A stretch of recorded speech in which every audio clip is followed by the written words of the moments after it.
শুরু করছি আজকের ক্লাস।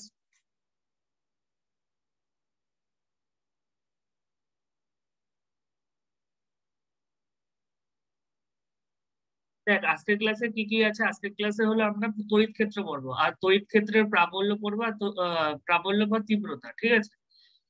আজকের ক্লাসটা একদম ছোট বা মানে ক্লাস মানে ক্লাসের মধ্যে যে এই দুটো জিনিস যে আলোচনা করবো, যে তড়িৎ ক্ষেত্র বা তড়িৎ ক্ষেত্র প্রাবল্য, তো এই দুটো জিনিস খুবই ছোট জিনিস, কিন্তু এই দুটো হলো খুবই ইম্পর্টেন্ট, ঠিক আছে।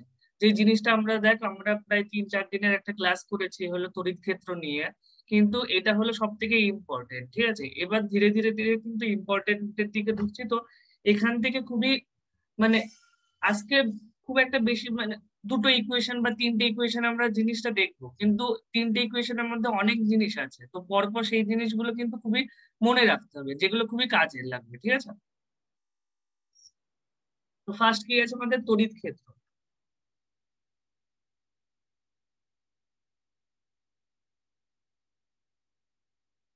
তড়িৎ ক্ষেত্রে কি আছে দেখ, তড়িৎ ক্ষেত্র কি বলেছে, যে কোনো তড়িতাধানের তড়িৎ ক্ষেত্র বোঝার জন্য কি আছে দেখ, যে কোনো জিনিস আমরা একটা আধান রাখছি। ফার্স্ট দেখ, আমরা কুলম্বের সূত্রে দেখছিলাম একটা আধান রাখার জন্য যে তার তো আধান রাখার দুটো যদি আমরা পরস্পর আধান রাখি, দুটো আধান যদি রাখা হয় তাদের মধ্যে দেখা যাচ্ছিল যে আকর্ষণ বা বিকর্ষণ, ঠিক আছে। তো আকর্ষণ বা বিকর্ষণ বল আমরা দেখছিলাম, সেখান থেকে আমাদের কুলম্বের সূত্র এসেছিল। কিন্তু তড়িৎ ক্ষেত্র কি জিনিস, তড়িৎ ক্ষেত্র হলো একটাই আধানকে রাখলে পরে যে অঞ্চল পর্যন্ত দেখা যাবে যে তার এই প্রভাবটা রয়েছে, মানে কি, যে অঞ্চল পর্যন্ত কোনো আধানকে ধর, অন্য কোনো একটা আধানকে যদি এর মধ্যে ধর, এর অঞ্চল ধর এতটা, এতটা এর অঞ্চল, এই অঞ্চলের মধ্যে যদি আমি অঞ্চলের কাছাকাছি যদি ধর এখানটায় যদি আমি কোনো একটা আধান রাখি, তাহলে কি দেখা যাবে এই অঞ্চলের মধ্যে সেই আধানটা তাকে আকর্ষণ বা বিকর্ষণ যে কোনো একটা কিছু করছে, ঠিক আছে। তো তড়িৎ ক্ষেত্র জিনিসটা কি, যে যে যে অঞ্চল যে মানে কোন একটা আধান দেখার জন্য তার চারপাশে একটা জায়গা, যে জায়গার মধ্যে অন্য কোনো একটা আধানকে আনলে পরে কি হবে, যে তার উপর একটা প্রভাব দেখতে পাবো। কি প্রভাব সেটা? আকর্ষণ বা বিকর্ষণ দেখতে পাবো। এই জিনিসটা কিন্তু আমরা অনেক জিনিসের মধ্যে অনেক জিনিসই দেখেছি আমরা। মানে কি, এই চ্যাপ্টারটা পড়ার আগে কিন্তু এরকম উদাহরণ আমরা অনেক জায়গায় দেখেছি। কোথায় কোথায় দেখ, একটা চুম্বককে যদি রাখি, চুম্বক যদি ধরে এরকম একটা একটা চুম্বক যদি রাখি, ধর এরকম একটা চুম্বক রয়েছে, চুম্বক রাখলে পরে দেখবি আমরা এই চুম্বক, আরেকটা চুম্বককে যদি আমরা নিয়ে আসি, ধর এই চুম্বকটাকে যদি আকর্ষণ করে, ধর আমি ধরে নিলাম যে এই চুম্বক এই চুম্বকটাকে আকর্ষণ করবে, কিন্তু দেখবি আমরা বিভিন্ন ডিস্টেন্সে সরিয়ে সরিয়ে বিভিন্ন সময় আমরা দেখেছি, বা ছোটবেলায় আমরা এটা নিয়ে খেলেছি হয়তো, ঠিক আছে। এখানটা নিয়ে আসছিলাম, দেখছিলাম যে হ্যাঁ আকর্ষণ করছে না, ধীরে ধীরে ধীরে ধীরে ধীরে কাছে আনছি, এখানে আনছি, তারপরে এখানে আনছি, ধীরে ধীরে দেখছি যে এখান থেকে ধর আকর্ষণটা দেখছি যে হ্যাঁ একটু হালকা হালকা আকর্ষণ করছে, এখানটা আনার পরে দেখছি যে আকর্ষণটা একটু বাড়ছে, তারপরে এখানটা আনার পরে দেখছি আরো আকর্ষণ বাড়ছে, ধীরে ধীরে আরো কাছে আনলে পরে এখানটা আনার পরে দেখছিলাম যে ডাইরেক্ট আগে ধর এখানটা রাখার জন্য হালকা সরছিল, কিন্তু এখানটা আনার পরে দেখছিলাম যে ডাইরেক্ট আমি এই চুম্বকের সাথে এই চুম্বকটাকে আমি দেখতে পাচ্ছিলাম, ঠিক আছে। তো এরকম বিভিন্ন যে তার মানে কি এর প্রভাবটা কোন পর্যন্ত রয়েছে, এরকম এতটা এরিয়া নিয়ে, এই যে এতটা এরিয়া নিয়ে এরকম রয়েছে, চারপাশে রয়েছে। এই চুম্বকটাকে যদি আমি এখানটাও নিয়ে আসি, তাহলে দেখবো যে হ্যাঁ আকর্ষণ কেবল শুরু হলো, এখানটায় নিয়ে আসলাম আকর্ষণ দেখলাম যে শুরু হলো। তার মানে দেখ, প্লাস এই জিনিসটা আরেকটা জিনিসের ক্ষেত্রেও দেখেছি, যে পৃথিবীর ক্ষেত্রে পৃথিবী থেকে কিন্তু পৃথিবীর দেখবি মানে নির্দিষ্ট দেখবি মাধ্যাকর্ষণ বল রয়েছে। মাধ্যাকর্ষণ বল কি দেখবি এক ধরনের আকর্ষণ বা আকর্ষণ বল এটা, যে বিকর্ষণ বল নয়। তো এই বল কি করে, যে কোনো যদি পৃথিবী থেকে যদি ধর পৃথিবীর এরকম একটা পৃথিবী রয়েছে, তো পৃথিবীর মাধ্যাকর্ষণ বল কি করে, যে যদি ভর থেকে এমন জিনিস যদি পৃথিবী থেকে যদি আমি ছুড়ে দিই, তাহলে দেখা যাবে যে হ্যাঁ সেই বস্তুটাকে পৃথিবীর কেন্দ্রের দিকে নিয়ে আসে। কিন্তু তাহলে পরে আমি একটা মাথায় কোশ্চেন আসতে পারে, যে তাহলে এই মাধ্যাকর্ষণ বল কি আনলিমিটেড, যত দূর পর্যন্ত আমি ওই জিনিসটাকে পাঠাবো তত দূর পর্যন্ত কি এই মাধ্যাকর্ষণ বল রয়েছে? না, এরও কিন্তু একটা লিমিট রয়েছে, যে একটা নির্দিষ্ট ডিস্টেন্স রয়েছে, যে এই ডিস্টেন্সের বাইরে তারপর দেখালো যে পৃথিবীর আর মাধ্যাকর্ষণ বল নেই। কি এটা কি করে বোঝা যায়? দেখবি রকেট গেলে পরে আমরা 11-এ পড়েছি একটা মুক্তিবেগ। মুক্তিবেগ সম্পর্কে আমরা দেখেছিলাম, মুক্তিবেগ কত হয়? 11.2 কিলোমিটার পার সেকেন্ড। ঠিক আছে, তো মুক্তি বেগ মানে কি, এই বেগ নিয়ে যদি আমরা যাই, ঠিক আছে, 1 সেকেন্ডে যদি এত কিলোমিটার যদি আমরা ডিস্টেন্স কভার করতে পারি, তাহলে সেই ক্ষেত্রে দেখা যাবে, মানে সেই ক্ষেত্রে দেখা মানে যেটা রকেটের থাকে, দেখবি রকেট ছাড়া অন্য কোনো মানে অন্য প্লেনের কিন্তু এত স্পিড থাকে না যেটা আমাদের রকেটের থাকে, যে খুব অল্প সময়ে এত ডিস্টেন্স কভার করতে পারে। তার জন্য দেখবি রকেট কি হয়, পৃথিবীর মাধ্যাকর্ষণ শক্তি মানে শক্তির বাইরে চলে যায় ফার্স্ট দেখবি। এ- তার জন্য দেখবি যে এখান থেকে দেখবি পৃথিবীর মাধ্যাকর্ষণ শক্তি ছাড়ানোর জন্য দেখবি রকেটের দেখবি যে মানে রকেট যদি এরকম হয় তো তার পেছন থেকে দেখবি জ্বালানি পুড়ছে দেখবি, তারপরে কিন্তু আর বাইরে গিয়ে কিন্তু মানে এই অঞ্চলের বাইরে চলে গেলে পরে কিন্তু পৃথিবীর মাধ্যাকর্ষণ শক্তির বাইরে চলে গেল। ঠিক আছে, তো প্রত্যেকটা মানে যে কোনো যাদের ক্ষেত্রে এরকম আকর্ষণ বা বিকর্ষণ দেখা যায়, তাদের কিন্তু দেখবি বিভিন্ন একটা অঞ্চল থাকে, একটা অঞ্চল পর্যন্ত কিন্তু তাদের এই আকর্ষণ বা বিকর্ষণ বলটা কাজ করে। ঠিক আছে, তো তড়িৎ ক্ষেত্র কি জিনিস? তড়িৎ ক্ষেত্র হলো সেই জিনিস যে একটা আধান রাখার জন্য তার চারপাশে আমি একটা দেখতে পারবো যে একটা অঞ্চল রয়েছে, যার যে অঞ্চলের মধ্যে তার আকর্ষণ বা বিকর্ষণ বলটা কাজ করবে। তো তড়িৎ ক্ষেত্রের সংজ্ঞাটা দেখে না। তড়িৎ ক্ষেত্রের সংজ্ঞা কি বলেছে? তড়িৎ ক্ষেত্রের সংজ্ঞা বলেছে যে কোনো তড়িৎ আধানের পরিস্পর্শস্থ যে অঞ্চলে তার আকর্ষণ বা বিকর্ষণ বল ক্রিয়া করে, অর্থাৎ তড়িৎ আধানটির চারিদিকে যতটা অঞ্চলের মধ্যে দ্বিতীয় একটি আধান রাখলে তার উপর একটি বল ক্রিয়া করে, সেই অঞ্চলকে প্রথম আধানটির তড়িৎ ক্ষেত্র বলে। কি বলা হয়েছে? যে একটা আধান রাখার জন্য, একটা ধর আমি পজিটিভ আধান রাখলাম বা নেগেটিভ আধান রাখলাম, সেই আধান রাখার জন্য দেখবে যে চারপাশে একটা অঞ্চল রয়েছে, যার জন্য কি হবে, সেই আধানটার জন্য মানে সেই আধানের থাকার জন্য কি হবে, আকর্ষণ বা বিকর্ষণ বলটা আমরা দেখতে পাবো। আরেকটা ভাবে কি বলেছে যে যে এই এই অঞ্চলের মধ্যে যদি কোনো একটা আধান নিয়ে আসা যায়, তাহলে পরে সেই আধানটা কি দেখবো, যে সেই আধান মানে ধর যদি অন্য একটা আধান নিয়ে আসি, তাহলে সেই আধানকে দেখতে পাবো যে যদি পজিটিভ আনি তাহলে পজিটিভ পজিটিভ কি করবে, একে হয় বিকর্ষণ করবে, নয় আর যদি নেগেটিভ আনি তাহলে পরে কি করবে, আকর্ষণ করবে। তো এই জিনিসটা দেখে আমি বুঝতে পারবো যে যে তড়িৎ ক্ষেত্র মানে মানে তার প্রভাবটা কত দূর পর্যন্ত রয়েছে।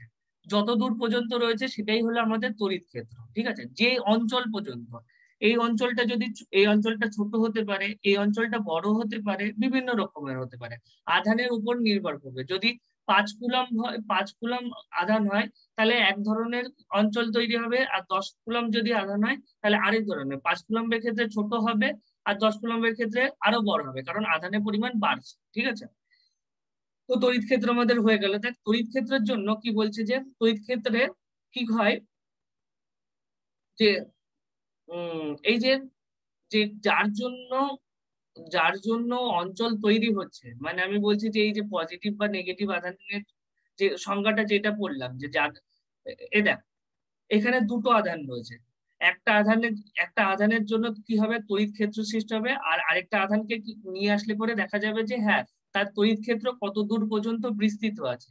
তো প্রথম আধানটিকে কি বলা হয়, যার জন্য তড়িৎ ক্ষেত্র তৈরি হচ্ছে, সেটাকে বলা হয় উৎস আধান। উৎস আধান, উৎস আধানের ইংলিশ কি আছে, সোর্স চার্জ, যেখান থেকে হলো তড়িৎ ক্ষেত্র সৃষ্টি হচ্ছে। আর যেটার উপর আমরা প্রভাব দেখতে পাবো সেটাকে কি বলছে, সেটাকে টেস্ট চার্জ। টেস্ট চার্জ কেন বলা হচ্ছে, দেখ টেস্ট চার্জ বলার কারণ কি, আমি তার উপর তড়িৎ ক্ষেত্রকে দেখছি, যে তড়িৎ ক্ষেত্র পরীক্ষা করে দেখছি, তো তার জন্য তাকে বলা হয় টেস্ট চার্জ।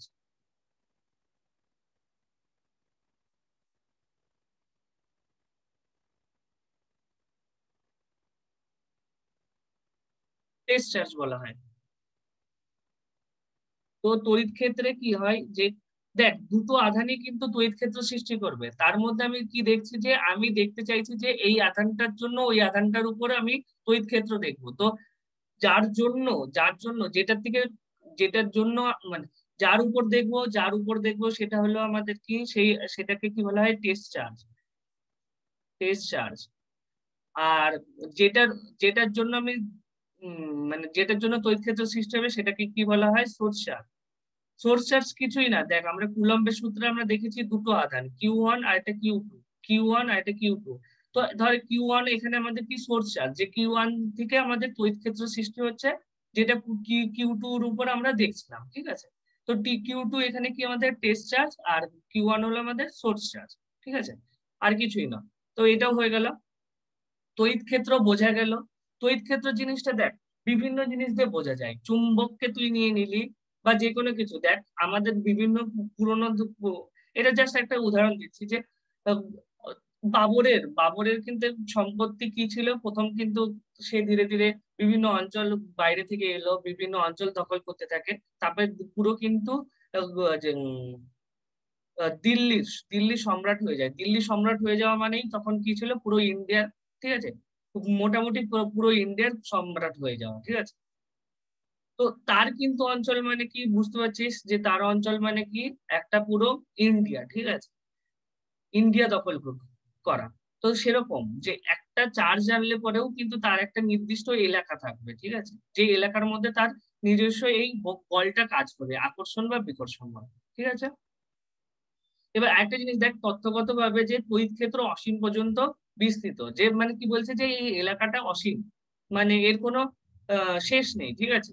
কিন্তু কি দেখা যায় প্র্যাকটিক্যালি, কি দেখা যায়, এটা আইডিয়ালি, ঠিক আছে, আমরা দেখ থিওরি অনুযায়ী আমি বলছি, কিন্তু এটা প্র্যাকটিক্যাল সম্ভব নয়। এটার কি নির্দিষ্ট দূরত্ব পর্যন্তই এর প্রভাব থাকে।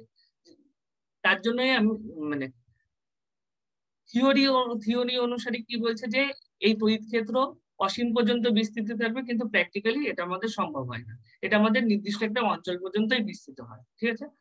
এবার কি বলছে, যে কোন স্থানে তড়িৎ ক্ষেত্রের উপস্থিতি কি হয়, পরীক্ষক আধানই নির্ণয় করে। পরীক্ষক আধানই কেন নির্ণয় করবে, দেখ আমরা সোর্স চার্জ থেকে যে যে তড়িৎ ক্ষেত্র সৃষ্টি হবে, সেই তড়িৎ ক্ষেত্র সৃষ্টি যে কতটা হলো বা তার মানে ধর আমি বলছি যে এই সোর্স চার্জের পরিমাণ কিন্তু তুই যদি চেঞ্জ করতে থাকিস, তাহলে পরে দেখা যাবে, দেখবি এই টেস্ট চার্জকে যদি ফিক্সড রাখ, দেখ ধর এটার মান যদি 5 কুলম্ব হয়, আর এটার মান ধর চেঞ্জ করতে থাকলি 5, 10, 15, তাহলে দেখবি বিভিন্ন ধরনের আকর্ষণ বল বা বিকর্ষণ বল দেখতে পাবি।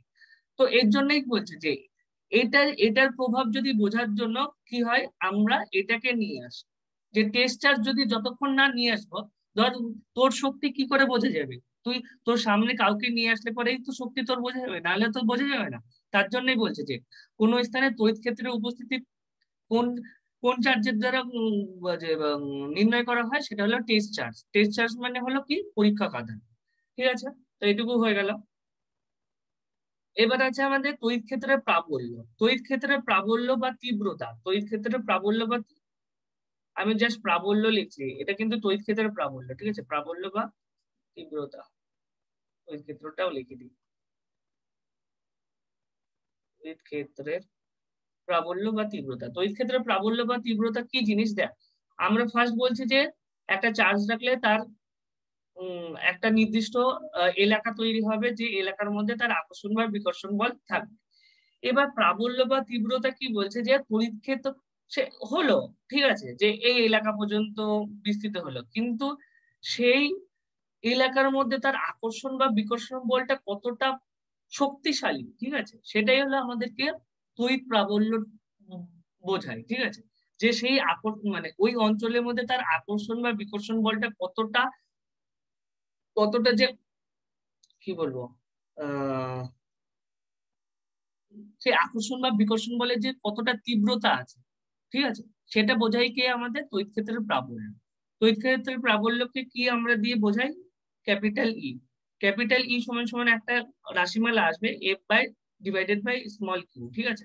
এই স্মল কিউ আর এফ বাই কেন আসছে আমি এটা বোঝাচ্ছি, ঠিক আছে। ফার্স্ট আমরা এটুকু আগে বুঝি যে তড়িৎ ক্ষেত্রের প্রাবল্য বা তীব্রতা কি, যে একটা আধানকে রাখলে পরে একটা অঞ্চল তৈরি হবে, যে অঞ্চলের মধ্যে বা আকর্ষণ বা বিকর্ষণ বলকে আমরা দেখতে পাবো। কিন্তু এবার কোশ্চেন আসে যে সেই আকর্ষণ বা বিকর্ষণ বল কতটা শক্তিশালী, সেটা আমাদেরকে কে বোঝাবে, সেটা আমাদেরকে বোঝাবে তড়িৎ ক্ষেত্রের প্রাবল্য, ঠিক আছে। প্রাবল্য বা তীব্রতা এটা কি করে বোঝা যাবে, সেটা দেখ আমাদের সংজ্ঞা একটা দেওয়া হয়েছে, একটা সংজ্ঞা আমাদের দেওয়া রয়েছে, যেটা আমরা দেখবো যে এটা কি করে আসলো, ঠিক আছে। তড়িৎ ক্ষেত্রের কোনো বিন্দুতে একক আধান রাখলে ওই আধান যে বল অনুভব করে তাকে ওই বিন্দুতে তড়িৎ ক্ষেত্রের প্রাবল্য বা তীব্রতা বলা হয়, ঠিক আছে। সংজ্ঞাটা সবাই পড়ে নেয় একবার, আমি বলে দিচ্ছি। ধর এই একটা চার্জ নিয়ে আসলি, সোর্স চার্জ জানলি, সোর্স চার্জ মানে কি উৎস আধান, সোর্স চার্জ নিয়ে আসলি একটা আমাদের টেস্ট চার্জ থাকলো যার উপরে আমরা দেখব। তো বলেছে কি এর জন্য কি হবে, সোর্স চার্জের জন্য কি একটা ধর এরকম একটা তড়িৎ ক্ষেত্রের সৃষ্টি হলো, এরকম এরিয়া নিয়ে তড়িৎ ক্ষেত্রের সৃষ্টি হলো। টেস্ট চার্জ বাইরে রেখেছি আমি, এখনো তড়িৎ ক্ষেত্রের ভেতরে আনিনি। তড়িৎ ক্ষেত্রের ভেতরে ধরো আমি আনলাম, এই টেস্ট চার্জটাকে আমি আনলাম তড়িৎ ক্ষেত্রের ভেতরে, এই অঞ্চলের ভেতরে আনলাম।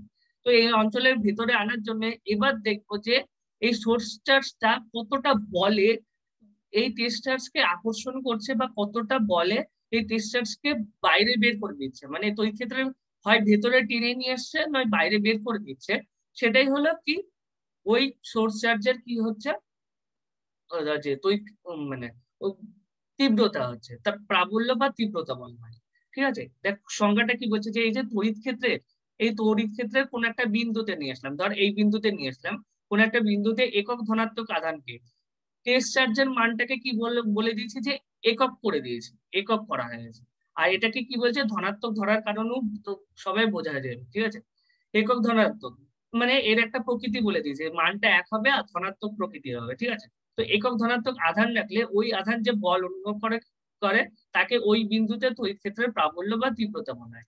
তড়িৎ ক্ষেত্রের প্রাবল্য বা তীব্রতা কার জন্য তৈরি হচ্ছে, কিন্তু সোর্স চার্জের জন্য হচ্ছে, ঠিক আছে। কিন্তু অ্যাপ্লাই করা হচ্ছে কার উপর, টেস্ট চার্জের উপর।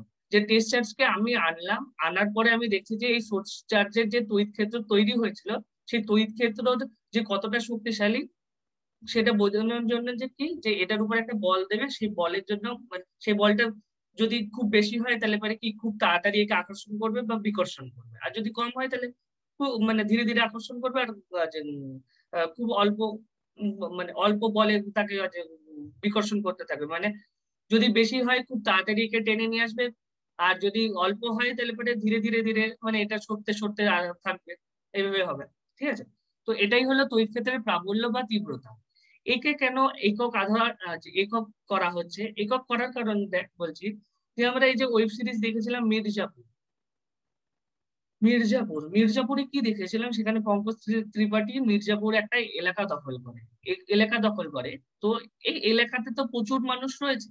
তো আমি যদি তার মানে ধর একটা মানুষ এই মির্জাপুরে যে শাসন করছে, ঠিক আছে, তার যদি আমি প্রভাব দেখতে চাই, তার যদি আমি প্রতিপত্তি যে তার কতটা সে শক্তিশালী যদি বুঝতে চাই, তাহলে আমি কি চাইবো যে আমি আমি চাইবো কি যে তার প্রভাব যদি মানে তার প্রভাবটা প্রত্যেকের উপর আলাদা আলাদা করে সেম ভাবে জন্য পড়ে, ঠিক আছে। তো আমি তো তো তার প্রভাব যদি মাপতে হয় তাকে কি করতে হবে, প্রত্যেকের উপর আমাকে দেখতে হবে যে প্রত্যেকে কেমন কি ভয় পাচ্ছে, ধর ভয় পাচ্ছে বা তার শক্তিটা তার উপর কিরকম ভাবে করছে, মানে তাকে কেমন কি কে কে কিভাবে মানছে, কে কিভাবে মানছে না, ঠিক আছে। সেটা আমাকে প্রত্যেকের উপরে দেখলে পরেই তো বোঝা যাবে, নাহলে তো প্রভাবটা বোঝা যাবে না। যে 5 জন ভয় পেলো আর দেখালে 100 জন ভয়ই পাচ্ছে না, ঠিক আছে, তাহলে সেটা কিন্তু একটা প্রভাব হলো না। তাহলে সে কিন্তু একটা এলাকা দখল করতে পারবে না। তো যখন কারোর এলাকা তৈরি হবে, তো এলাকা তৈরি হলে পরে কিন্তু সেটা দেখতে হয় যে প্রত্যেকের উপর কিরকম ভাবে প্রভাব তৈরি করছে। তো প্রত্যেকের উপর যদি প্রভাব তৈরি করতে, দেখ প্রথমেই আমি করে দিচ্ছি প্রত্যেক আলাদা, দেখ সিঙ্গেল সিঙ্গেল মানুষ করে দিচ্ছি।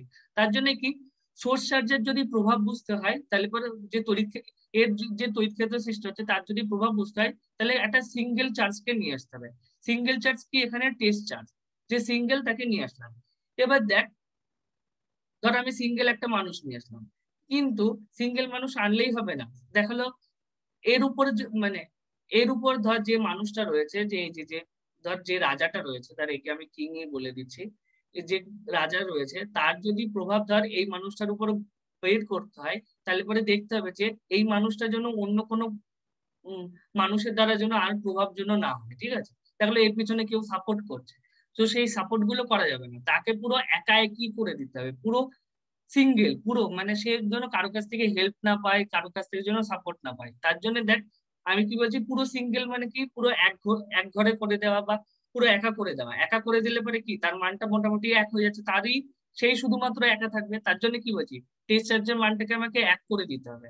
এক করে দিলে পরে কি এবার ধীরে ধীরে দেখবো একের পর পরিবর্তে এক যখনই বার করা হয়ে যাবে তখন আমরা 2 বার করতে পারবো, 3 বার করতে পারবো। কিন্তু কিসের জন্য বার করা হচ্ছে, সেটা হলো এর জন্য যে কোনো কিছুর প্রভাব বুঝতে গেলে পরে প্রথমে সেই সিঙ্গেল জিনিসটাকে নিয়ে আসো, সিঙ্গেল জিনিসটাকে নিয়ে আসার পরে তার জিনিসটাকে পুরো এক করে দাও। এক করে দেওয়া মানে কি, যে তার কোনো প্রভাব আর কারোর উপর নেই, ঠিক আছে? বাট বুঝতে পেরেছো? এই একটা জিনিস। তার জন্য এই সংজ্ঞাতে এই দুটো জিনিস বলা হয়েছে, যে টেস্ট চার্জকে নিয়ে আসো আর তার মানটাকে কি করো, এক করে দাও। আর ধনাত্মক করার কারণ কিসের জন্য? ধনাত্মক করার কারণ কিসের জন্য? আমরা এটা অঙ্ক করতে গেলে পরে বুঝে যাবো, আর কিছুই না। ঠিক আছে, জাস্ট আমরা জিনিসটাকে, এই যে যদি অন্য একটা চার্জ হয়, মানে Q1 আর একটা Q4, এই চার্জটাকে আমি পজিটিভ করেই দিচ্ছি, মানে নির্দিষ্ট একটা করে দিলাম, ঠিক আছে?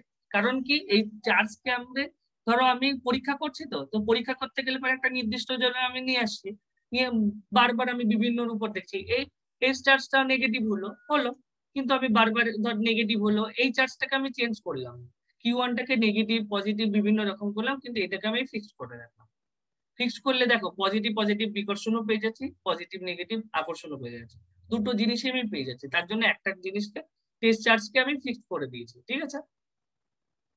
তো তড়িৎ ক্ষেত্রের প্রাবল্য বা তীব্রতার সংজ্ঞাটা বোঝা গেল, আর তড়িৎ ক্ষেত্রটাও বোঝা গেল। তড়িৎ ক্ষেত্র কি, একটা অঞ্চলকে বোঝায়, আর তড়িৎ ক্ষেত্রের প্রাবল্য কি, ওই অঞ্চলের মধ্যে তার আকর্ষণ বা বিকর্ষণ বলের তীব্রতাকে বোঝায়। তো আহ এই যে দুটো জিনিস মুছে দিলাম। এখানে এবার চলে আসে যে দেখ, উক্ত ধনাত্মক আধানের, এখান থেকে দেখ উক্ত ধনাত্মক আধানের ওপর ক্রিয়াশীল বলের অভিমুখী ওই বিন্দুতে প্রাবল্যের অভিমুখ হয়। মানে কি বলছে, যে প্রাবল্যের অভিমুখ যেদিকে হবে, বলের অভিমুখও সেদিকে হবে। মানে আমরা যে কুলম্ব ফোর্স বার করছিলাম, তার যে অভিমুখ যেদিকে হবে, প্রাবল্যের অভিমুখটাও সেই দিকেই হবে। মানে দুজনের অভিমুখটাই সেম হচ্ছে।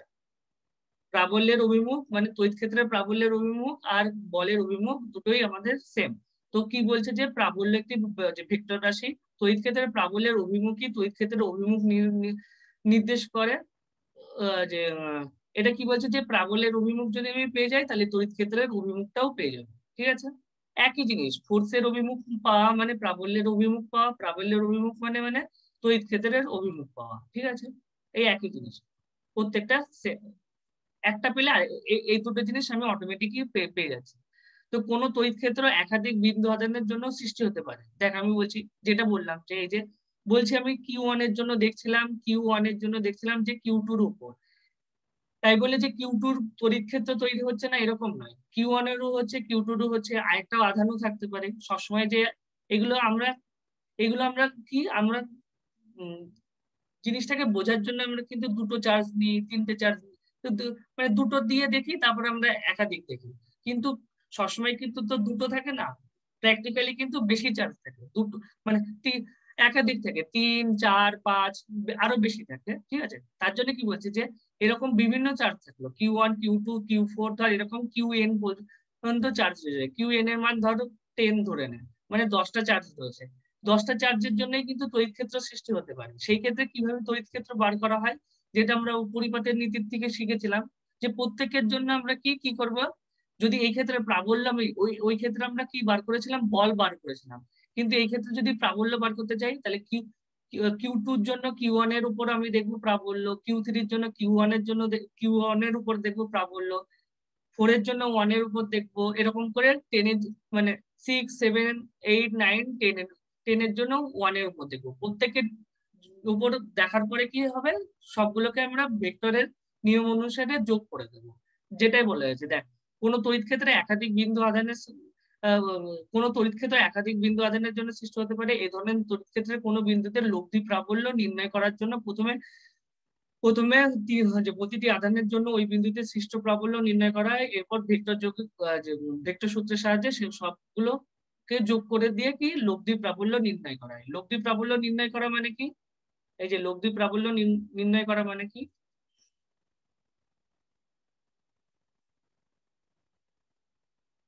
লব্ধি প্রাবল্য নির্ণয় করা মানে হলো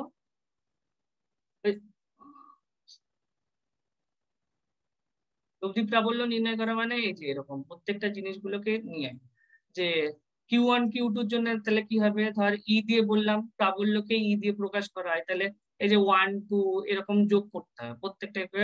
তারপরে হলো যে ধর 1 4, তারপরে 1 3 এরকম করে প্রত্যেকটা যোগ করে যেতে হবে, প্রত্যেকটা যোগ করে যেতে হবে। তাহলে পরে কি আমরা লব্ধি প্রাবল্য পেয়ে যাবো। প্রত্যেকটা আলাদা আলাদা বার করে করলাম, তারপরে সেগুলোকে ভেক্টর সূত্রের মাধ্যমে আমি যোগ করে দেবো, তাহলে পরেই পেয়ে যাবো। তো এই দেখ, তড়িৎ ক্ষেত্র প্রাবল্য বলা হয়, তড়িৎ ক্ষেত্রের প্রাবল্যকে সংক্ষেপে তড়িৎ প্রাবল্য বা তড়িৎ ক্ষেত্র প্রাবল্য বলা হয়। একে ক্যাপিটাল ই অক্ষর দ্বারা সূচিত করা হয়, ঠিক আছে।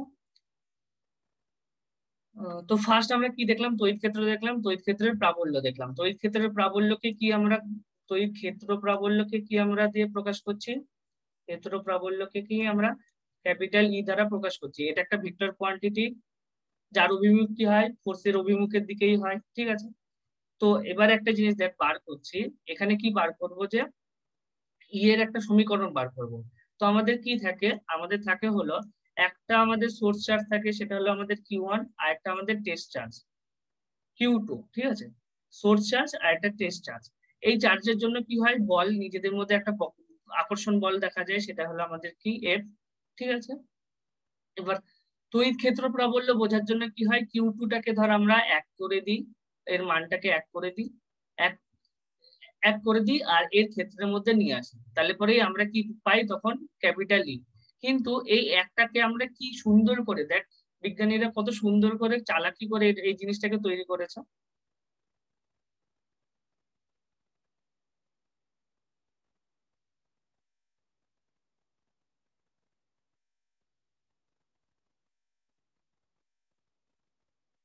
এটাকে কত সুন্দর করে করা হয়েছে। আমরা এফ সমান সমান কি জানি, আমরা এফ সমান সমান জানি দেখ, Q1 Q2 divided by 4 pi epsilon naught R square জানি, ঠিক আছে।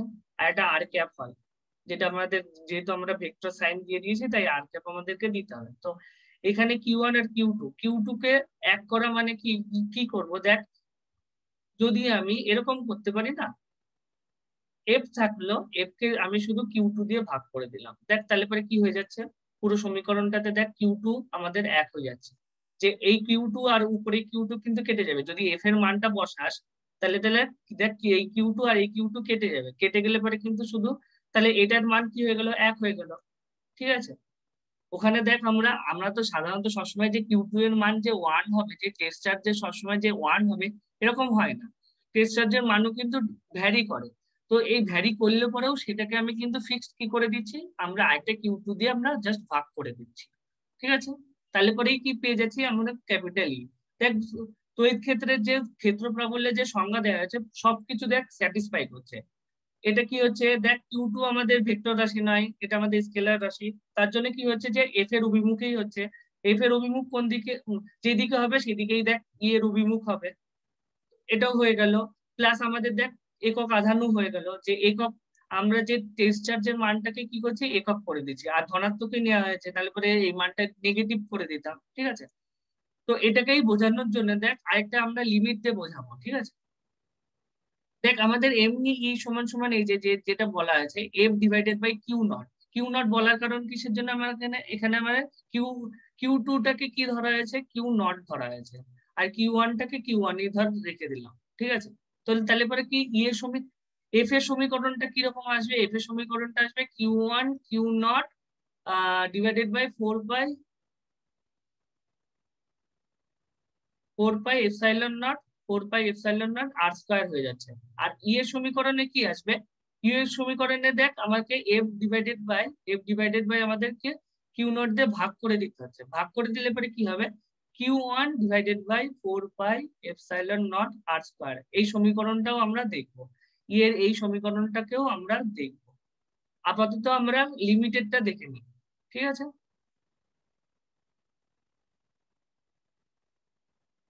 লিমিট এরকম করে লেখার কারণ কি রয়েছে, যে দেখ ই সমান সমান দেয়া আছে, যে limit Q0 tends to 0 F divided by Q0, ঠিক আছে।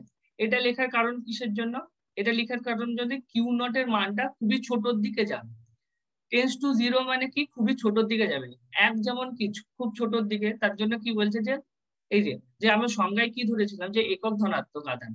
তো এই আধানটাকে কি করা হচ্ছে, যে লিমিট Q টেন্ডস টু 0 মানে করা হচ্ছে যে আধানটার মানে খুব ছোট, মানে টেস্ট চার্জের মানটা যেটা হবে তার মানটা খুবই ছোট। তার মানটা খুবই ছোট, যে জিরোর দিকে অ্যাপ্রোচ করছে। জিরোর দিকে অ্যাপ্রোচ করা মানে কিন্তু সম্পূর্ণ জিরো নয়, সেটা একটা ছোট ভ্যালু, আর কিছুই না। তার কিন্তু মেন আমাদের সমীকরণ কি, ক্যাপিটাল ই সমান এটা ডিভাইডেড বাই এপসাইলন নট। এইভাবে লেখার কারণ কিসের জন্য কি, আমরা পরবর্তীতে আমরা এটাকে ডেরিভেটিভ, ইন্টিগ্রেশন সমস্ত কিছুই করতে পারবো। এটা কিছুই না যে এই যে এটা এটা মানে লিমিট আকারে লেখা মানে কি, সেটা অবকলন যোগ্য হয়, ডেরিভেটিভ করতে পারবো, ইন্টিগ্রেশন করতে পারবো, এটাই, আর কিছু না। তো হলো, এখানে কিন্তু কিউ নট কিন্তু আমাদের টেস্ট চার্জ, বারবার বলছি আমাদেরকে, আমাদের দেখ সমীকরণে এর যে সমীকরণ হচ্ছে তাতে কিন্তু এফ ডিভাইডেড বাই যখন কিউ নট করছে সেখানে আমাদের টেস্ট চার্জ আছে। আর আমাদের যখন এই যে আরেকটা যে সমীকরণ আসে সেটাতে কিন্তু এটাতে কিন্তু সোর্স চার্জ রয়েছে, যখন আমি কিউ নটটাকে আমি সরিয়ে দিয়েছি তখন কিন্তু সোর্স চার্জ রয়েছে। আমাদের আরেকটা জিনিস দেখ, আমাদের এফ এর যে সমীকরণটা আছে, এফ এর সমীকরণ, সেখানে কিন্তু সোর্স চার্জ টেস্ট চার্জ দুটোই রয়েছে। কারণ আমাদের আকর্ষণ বল বা বিকর্ষণ বল যখন আমাদেরকে বার করতে হয় তখন আমাদের কিন্তু মিনিমাম দুটো আধানকে আমাদেরকে নিয়েই আসতে হবে। তার জন্য দেখ এখানে মিনিমাম দুটো আধান রয়েছে, কিউ ওয়ান আর এটা কিউ নট, ঠিক আছে। কিন্তু আমাদের তড়িৎ ক্ষেত্র প্রাবল্য যদি বুঝতে হয় তাহলে আমাদের কি করতে হবে, টেস্ট চার্জ মানে এখানে কিউ টু বা কিউ নট কে কি করতে হয়, এক করে দিতে হয়। এক করে দিলে পরে কি শেষে আমাদের যে রাশিমালাটা পাই সেখানে কিন্তু আমাদের আর কিউ নটটা থাকে না। বুঝতে পারলাম যে এফ আর ই এর মধ্যে কি সামান্য পার্থক্য রয়েছে। এফ এ আমাদেরকে দুটো চার্জই থাকবে, কিন্তু ই আমাদেরকে যে আমাদের টেস্ট চার্জের মানটা 1 হয়ে যাবে। আর তার কারণ কি আমি আগে কিন্তু বলে দিয়েছি, ঠিক আছে। আমি নেক্সট ক্লাসে আমি একটা লিঙ্ক পাঠাচ্ছি পরবর্তী যেটুকু আছে সেটুকু শেষ করার জন্য, ঠিক আছে।